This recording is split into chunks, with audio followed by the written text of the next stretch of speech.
Hello, and a very warm welcome. Thank you so much for joining us for today's discussion on the 2025 Independent Restaurant Industry Report.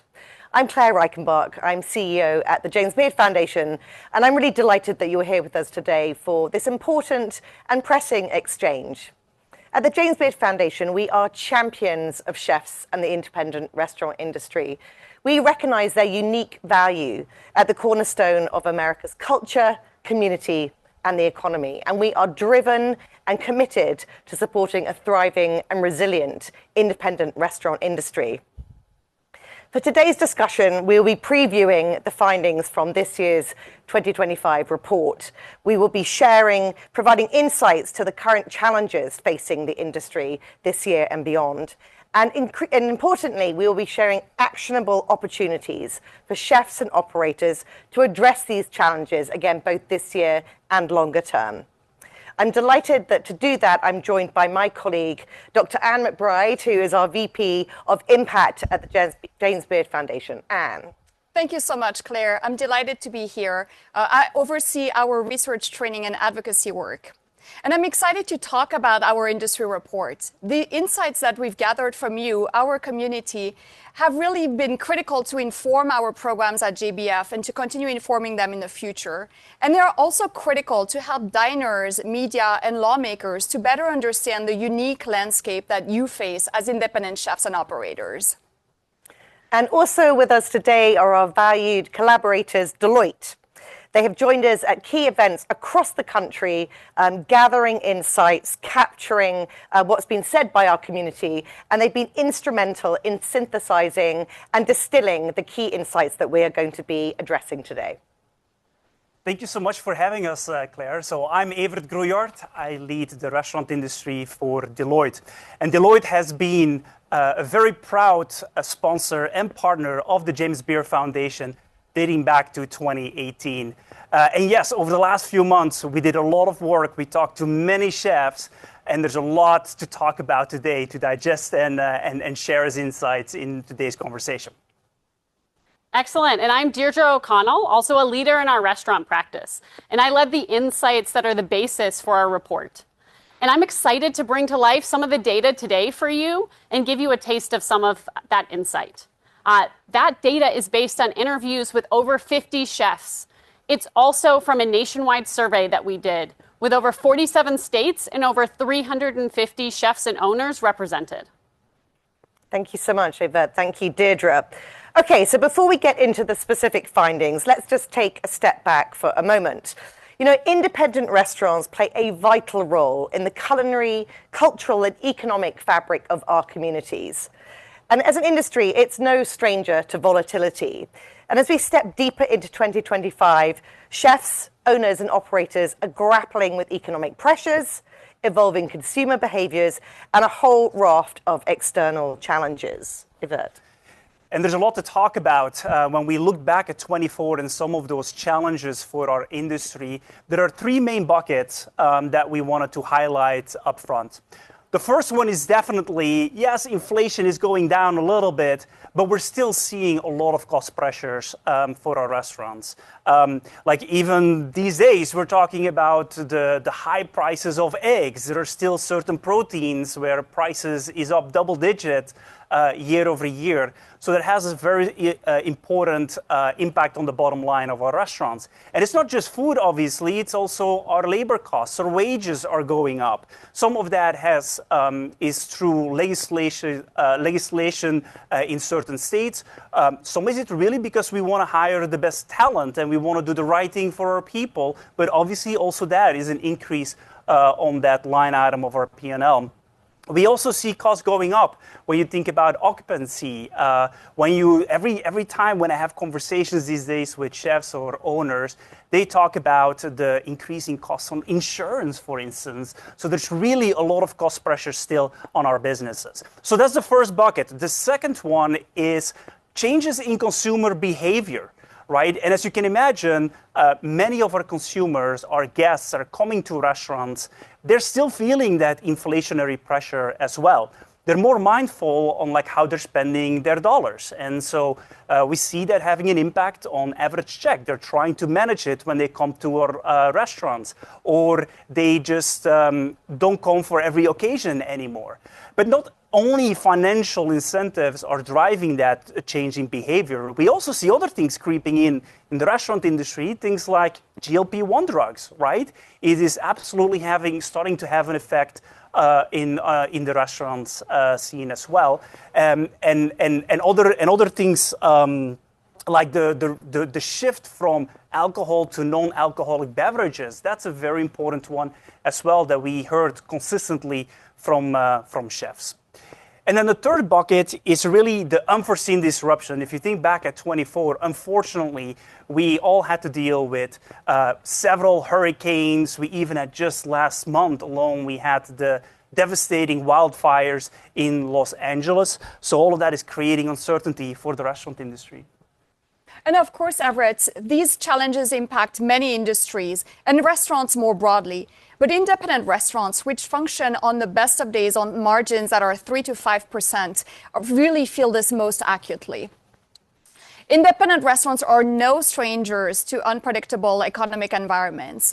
And there was, in fact, a slight improvement in reported business growth in the last year, even as challenges persisted. Our research helped define 4 key factors for independent restaurants to address in 2025, including overcoming barriers to increase guest spend, intentional engagement to deepen guest connection, new ways to attract and retain a winning team, and increased urgency to evolve business models. So let's take you through these 4 key trends. And the first theme is around how independent restaurants need to overcome barriers to increase guest spend. One of the biggest challenges is high operating cost. Historically, restaurants have been able to manage that a little bit by increasing prices. And our survey shows that last year, 88% of restaurants still reported raising prices. Yet many restaurants feel that they've reached a ceiling on what diners are willing to pay. And that makes it really difficult to further increase prices without losing customers. Deirdre, what does the data show on this? Yes, Anne, and while most restaurants have raised prices in the last year, we did see some greater convergence in what that looked like. So for those that increased less than 10%, we actually saw that increase by 18%. Then if you look at those who actually increased it more, that went down by 8%. And that's really great news because we also found that for those that raised their prices greater than 15% or more last year, they also reported a decline in profits and fewer customers coming into their restaurants.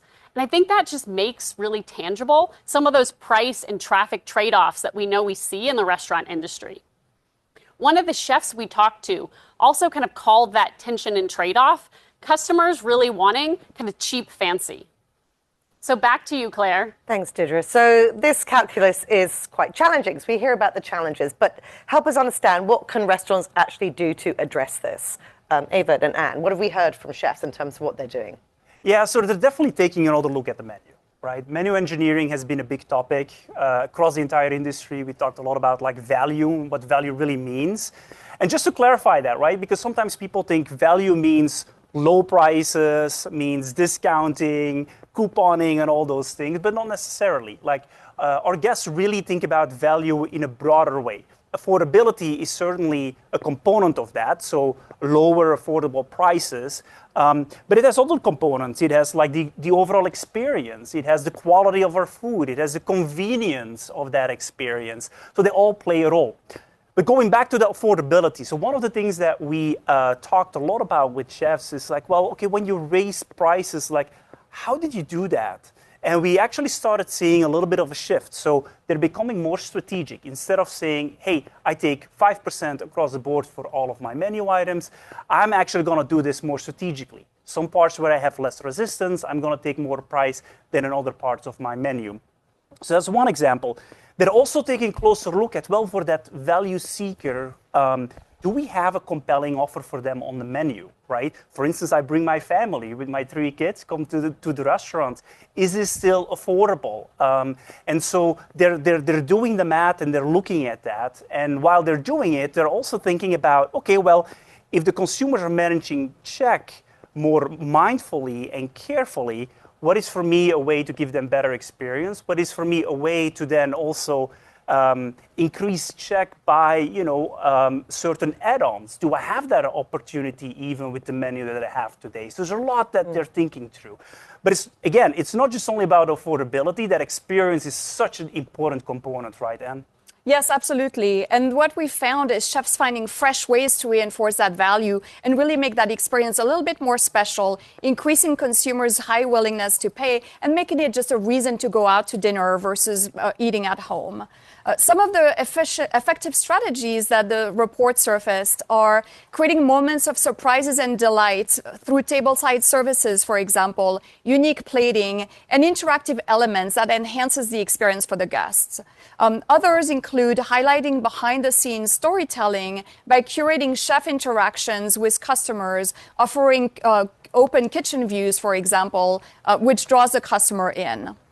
And then another one that's been very effective is empowering front-of-the-house teams with clear guidelines and strategies. The clear piece is really important here. It's not just a free-for-all. There's a strategy from the business to effectively communicate the value of the experience to guests, which includes highlighting the uniqueness of certain dishes or explaining the preparation techniques in more details than they might previously had. Deirdre, do you want to oh no. Sorry, that's not turning to Deirdre. No, thank you, Anne. Really interesting to walk through all of that. Let's hear it directly from one of our chefs in terms of their personal experience of this trend. So over to Chef Lee Wolin. I think to meet the expectations of the costs, I do think it also requires greatness on the hospitality side. If you're going to charge a high price point for, even if it's a chicken sandwich, the cashier should be amazing and hospitable, warm and welcoming. Universal values are amazing and friendly hospitality. That's number one. And the product quality. I think, even at Gigi's, we could get a cheaper product. You can always find a cheaper chicken.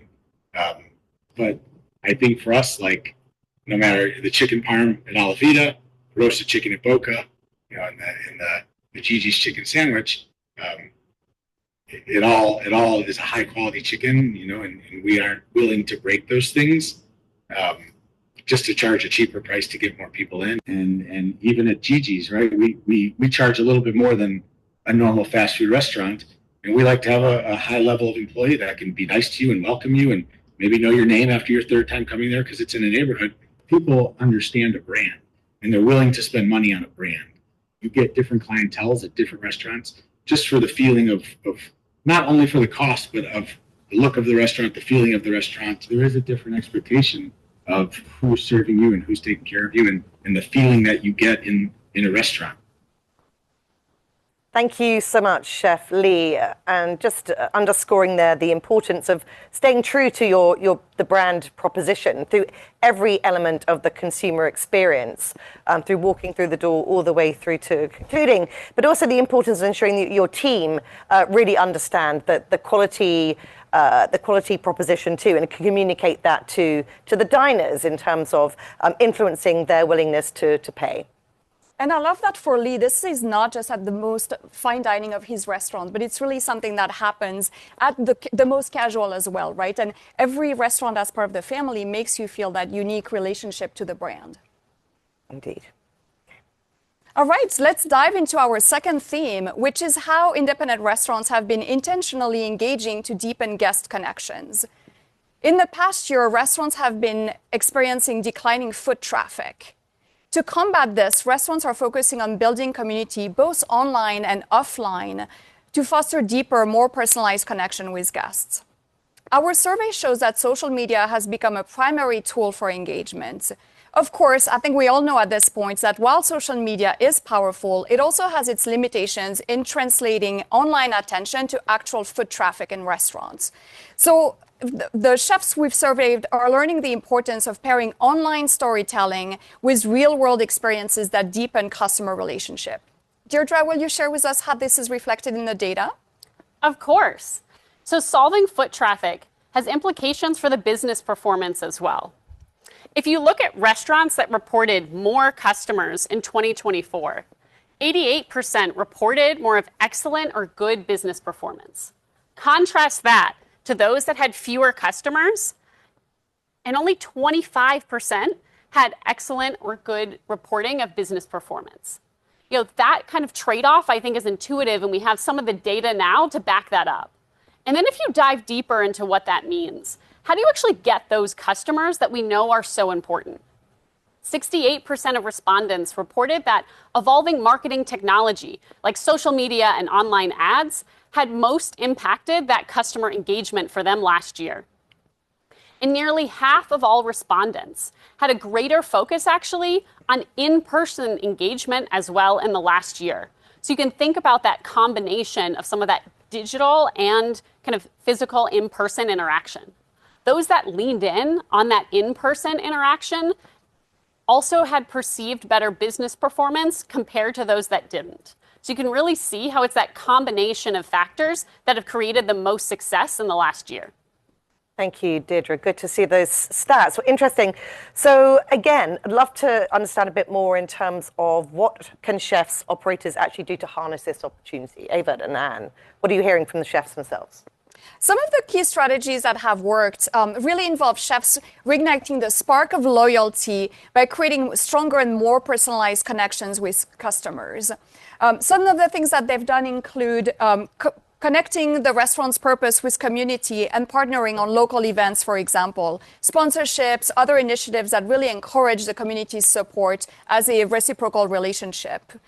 Generating unique services or personalized experience to foster deeper connection has also really resonated. So, for example, making customers feel really part of the design of the restaurant and having them participate in a tasting to design and determine the next menu item. So then as a diner, you can say, oh, I contributed to this. I helped put this menu item on this item on the menu. Let's come and have dinner together so you can taste my menu item. So that has been very effective. Another one is leveraging existing partnership with third-party vendors, such as POS systems, reservation or delivery systems, to promote personalized ads, for example, or collect data about customers. And the last one I'll mention is creating loyalty programs that extend beyond discounts and punch cards. How can you do this and offer a VIP experience or unique menu items, for example, to people who participate in these loyalty programs? Everett, what have you heard? Well, we talked a lot about social media because it's very fascinating. Chefs are definitely becoming more and more intentional about how they use social media as a channel to drive traffic. And the way and how I like to think about this is, first of all, making that connection with those consumers, making sure that you have, when you enter the restaurant, a nice booth that really incentivizes people to take that selfie or leave comments on social media about the experience, the table service experience, things like that, right? And then when you have those connections, making sure you really stay up to date and use social media to nudge those consumers. Like my perfect example is from a local chef where I live in Connecticut. And so what she does, I think, is great. Like every week she makes some refinements to her menu. And I love her food, so I check her Instagram page all the time, and I get the update from her. So I see this week what is new on the menu, but she also says like last-minute cancellations, for instance. She posts that on social media, and every single time when I see it, I'm getting hungry just talking about this. It's like another nudge for me, like, hey, you know what? It's time really to pay an extra visit to her place. So those are just some very tactical things that we see that chefs are doing. Yeah, it takes a lot of time and investment, but actually you get it right and it can pay off. So to that end, we're going to hear from Chef Brian Jupiter in terms of his experience around social, what works and what some of the issues are. You know, some of the older cats don't like the technology, you know, and they're just like, no, I want old school, you know, traditional ways. But if you ignore it, you get missed, right? And because the consumer now, that's how they find it. They're not reading the newspaper and saying, hey, look, there's a 3-star restaurant here. They're looking online. Most of my customers have seen me on TikTok. The term going viral, is like what it is or whatever. And most people don't know how to go viral. I don't know how to go viral. I don't even know if it's an equation to going viral. It just happens, right? Like we posted a picture of a cake here and it had, 50,000 people that viewed this. And then I posted a picture of a taco and had 200 people view it. So it's like you just don't know why or when or whatever. But when it hits, you have to be able to take those things or take that video and continue to reuse it. Like a lot of people think about the likes on a video or whatever, but we chase the shares because we know that if it's sharing, then it's hitting so many more people, right? It's a lot of people that scroll and like something that don't really pay attention to what it really is. But you take the time to share it with another person, that means that you're really interested in what that video is about. And by us staying in, we not only kept a lot of people who were already supporting us, we gained so many new supporters because we were the main thing they were singing. Thank you, Chef Brian. So yeah, no guarantee of things going viral for sure, but I think it's undeniable that social media is an increasingly important part of the media mix. Our third theme is around new ways to attract and retain a winning team. We know that restaurants are only as good as their people, really. And hiring and retaining high-quality staff are 2 of the top 5 concerns for restaurants. This is expected to continue to be one of the top 3 trends affecting restaurants in 2025. Traditionally, restaurant owners would raise wages to attract and retain staff. And that is still happening, of course. Our survey shows that 70% of respondents are raising pay by more than 10%. But similar to the peak that we've reached with price increases, the same is happening with labor and with wage increases. So with increasing costs, many restaurants are having real difficulty meeting the staff's monetary needs. And so many restaurants are turning to non-cost methods to motivate their staff. Deirdre, can you take us through the data on this? Yes, Anne, and I've got some really good news for you. The wage increases do seem to have a net positive impact on performance. If you look at those here in the dark blue that reported excellent or good business performance, those that increased wages the most reported 58% having more positive business performance, and compare that to the 47% that didn't increase those wages. So looking at those improved business performance seems to be occurring despite some of that increased cost it gives to the business with higher wages. If you think about non-cost wages as well, they're having a net positive impact too. Those that offered career advancement opportunities had less difficulty finding staff and 3.5 times less difficulty retaining staff. And those that offered their employees wellness programs also reported improved hiring and retention.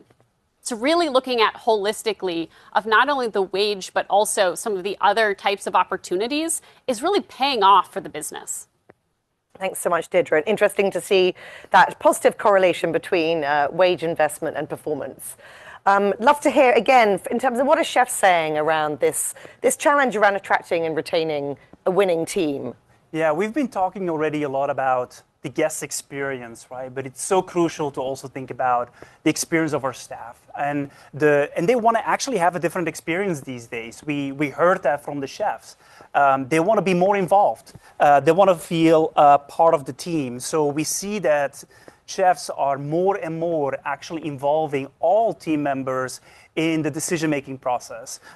Maybe some of our waiters hear some feedback on certain menu items from the guests that maybe the kitchen doesn't always hear, or the chef. So creating just a forum to talk about this kind of feedback is very important.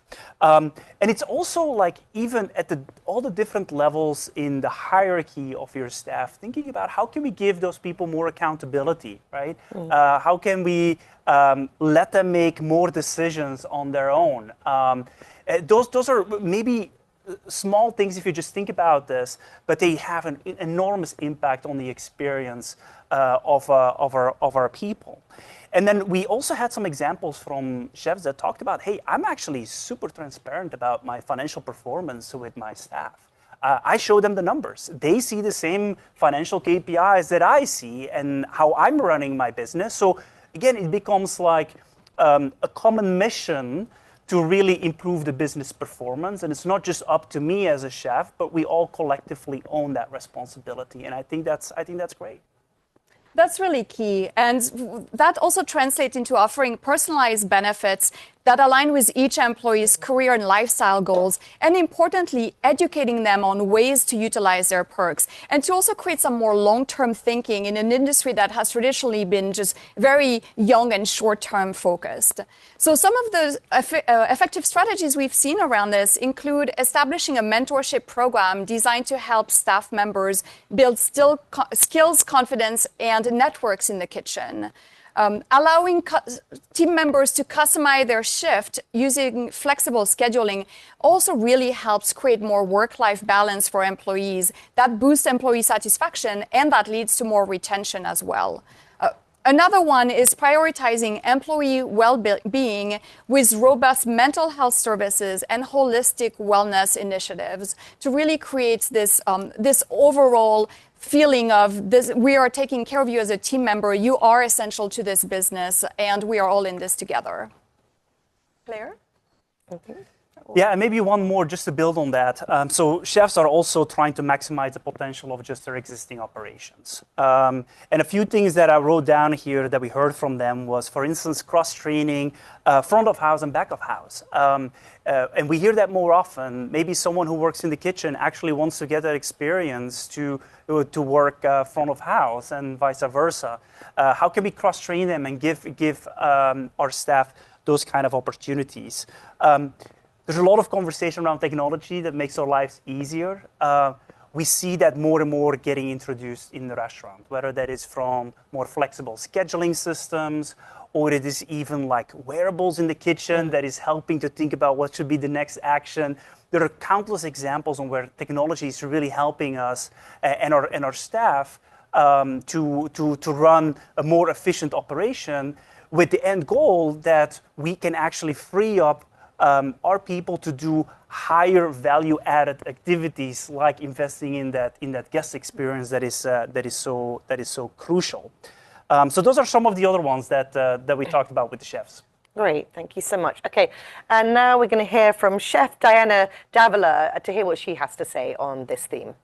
I always ask people when I'm hiring if they've been here before. I want to know why they want to work here.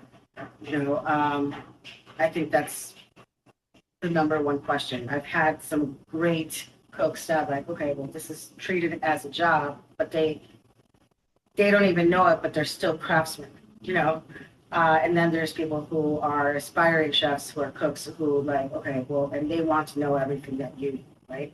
And so either way, my job is the same. It doesn't matter that one is an aspiring chef and the other one isn't. I still need to be able to show them and inspire them of what Mexican food is, right? And why. Wanting to treat people well is really important. And knowing that if you don't, it's what you're going to get in return. I think that now we're in a very great place because I feel that we have built a good reputation, and overall, it's great to have people want to work. Like, it's the greatest feeling of when you're putting in an ad and you're like, hey, I need somebody, and people are like, oh, I want that, they want to be a part of it. I think it's a really unique, special feeling for us. We call ourselves a gang. We're like, Vito Kaya gang. So any past employees as well, when we hire, like, okay, you're in this gang now, it's in for life. That might be a little intimidating, but but it makes you feel good to be a part of something. It's really rewarding to be able to impact or be a part of somebody's narrative, in a positive way.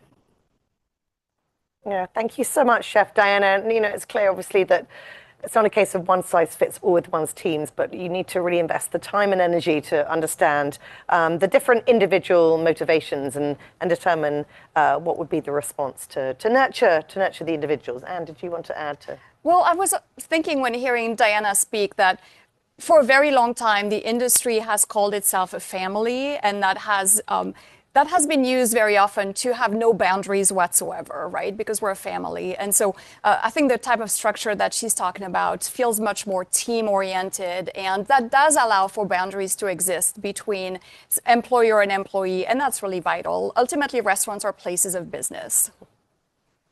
And that leads me to our final theme, the increased urgency to evolve business models. As we've mentioned already, rising costs, both general and labor costs, have remained the top 2 challenges for restaurants this year. And simple yet effective solutions like menu adjustments that once helped restaurants just don't seem to be enough anymore. So restaurants have increasingly adopted new business models aligned with their business needs. And restaurants that experimented with non-traditional models reported stronger business performance. Deirdre, what does the data show on this? Yes, Anne. The issues of that cost, they're only increasing in concern, with 7% reporting a greater rise from last year related to food cost and 9% reporting a greater increase in their labor.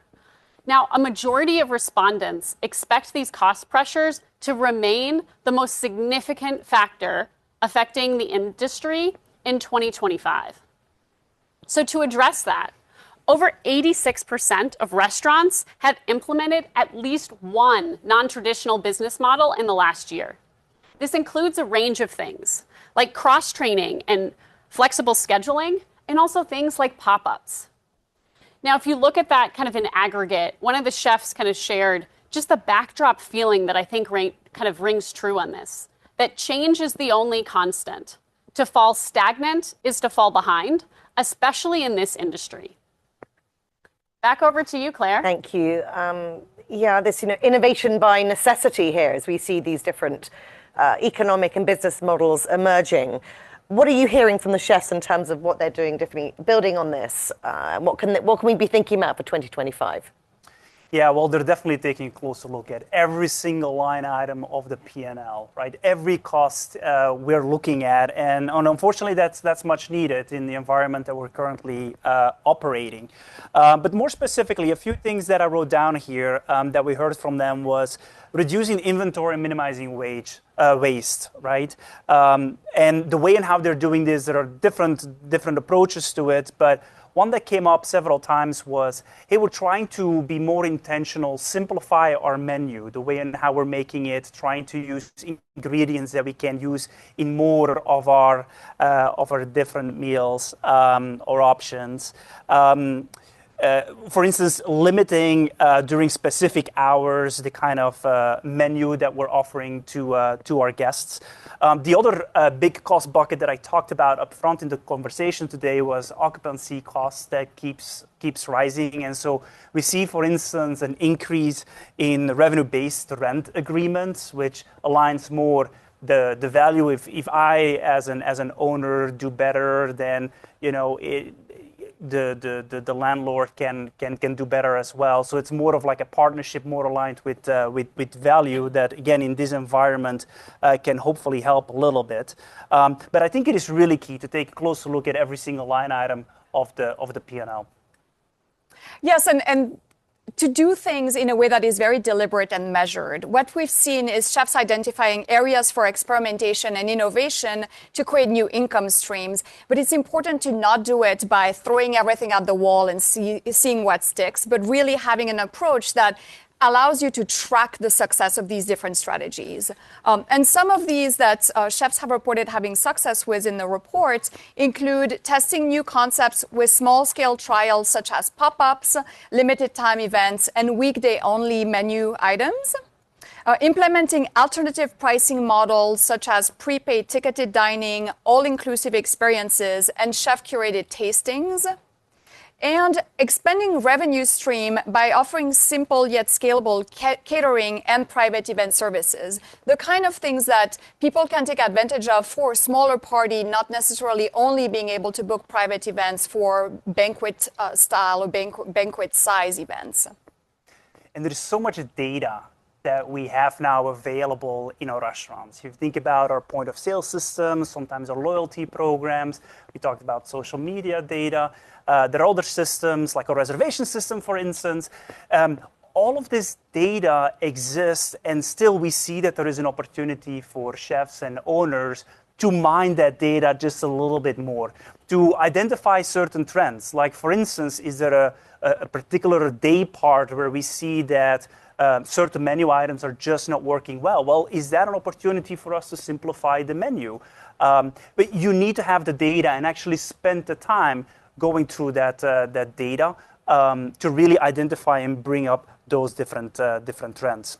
There's also a topic around how we engage with our community. Like, I love what we're doing today, and we're hearing it from the chefs directly, but just sharing those experiences so that we all can collectively learn from each other is so important for this community. Yeah, indeed. Speaking of hearing directly from our chefs, we're now going to turn to Chef Sarah Stegner to hear her thoughts in terms of revenue diversification and changing economic models. I think that it's really important in chef-driven independent restaurants to make sure that your customers are part of your team. One of the things that we have added in as an element is we have this wine club that is pretty much hand curated by our manager and sommelier. And that is a group of people, they eat there often. There's revenue driven from the wine club, but there's also a lot of work that's put into that. And then that information is shared and connected to those people that are part of it. So that core group of people, we layer them in with our customers regularly and do events around that we offer first to the wine club, and then we open to the general public if there are seats left. They come all the time, they buy wine, they're interested, they're engaged. They know when I'm putting on something new that I've never run before, they'll comment because they eat there regularly. And some of them have, they like to order the same thing from the menu, but occasionally they'll trust me enough to try the special and go for it. I feel like those kinds of kind of ritualistic outreach and community building really have helped us a lot. Thank you so much, Chef Sarah. And that's a great example of not only bringing in a new revenue stream and a new consumer base, but actually building loyalty within it. And that's something we talked about earlier on. So a great kind of virtuous circle of that initiative. Thank you. Okay, so that concludes our discussion. Thank you so much, Anne, Deirdre, and Evert. These four themes have been incredibly illuminating in terms of what our industry is facing currently. What would you say are the key takeaways from all of this? Great exchange, we've heard verbatims, we've seen the data. How would you distill it down to the key themes that our audience can take away? So I think that we all can acknowledge that our industry is rapidly evolving. We talked about and we saw some good examples on how the consumer behavior is changing, the economic pressures that we're all under, and the growing impact of uncertainty. But one of the things that I love so much about this industry, and we've proven this over and over and over again, is how resilient we are. Right? And we see that in some of the innovative approaches that we talked about today, but that we have way more examples of in the industry report itself. That just shows like how chefs are showing up and still thriving in this kind of an environment. And I think that's just fantastic. One other final thought that I would give an observation after spending so much time with chefs and owners over the last few months is, if you really look at the more successful businesses, they're often driven by chefs that are very proactive in their approach, meaning they are just not sitting here and trying to see what everybody else is doing. They are looking at that data. They are talking to their guests. They are organizing those huddles with their teams. They're trying to be proactive so that they can remain at the cutting edge, driving that innovation and really shape their own future. And I think that's for me a very important key takeaway. That's really critical. And I can hear some of the chefs I know saying, wait, you're telling me now I need to be a social media expert. I need to be a data expert. I need to do all of these things. And it's so hard and I don't have the time because I'm also short-staffed. And one of the key things around building and entrusting your team is really to free you up to be analyzing the data you're collecting, not just gathering it. To be building that trust that Sarah refers to in terms of being an expert for your community and having people coming in and trusting you with their dining experience. And that's really key because I think that's what we're all looking for when going out to eat. At the foundation, we like to say we're taking things off of chefs' plates by offering support programs to them. As chefs, you're doing that for the diners who are coming in into your restaurants. You're taking off their plate the chore of making lunch, of making dinner, etc., and providing this respite moment. And we know that our independent restaurant industry is really fueled by passion, creativity, and an unwavering commitment to your mission and your communities. So what the finding of the report really highlights is that those who embrace change while staying true to their brand, and that part is really crucial, staying true to their brand, might not just weather the challenges ahead, but also really lead the charge in shaping the future of dining. So Anki, just tell us, how can we find out more about the report? You should go to jamesbeard.org right away, and you can also scan a QR code that will take you directly to the page of the report. In there, you'll find all of the key highlights we've discussed today, the industry strategies, and all of the what your peers are sharing, and also overall on our website, you will find the type of programs that JBF offers to support the industry in these transitioning and challenging time for our industry, really, for diners and for everyone. Great, thank you so much. Thank you, Anne. So look, that is a wrap. A huge thank you to all the chefs, owners and restaurateurs who engaged with us to create this report over the last several months. You can see how much is going on in the industry, in the world. So we thank you for taking the time to be with us. And thank you, of course, to Deloitte for their continued support, collaboration and partnership, and for distilling all the insights into these very compelling data sets and insights that we've seen today.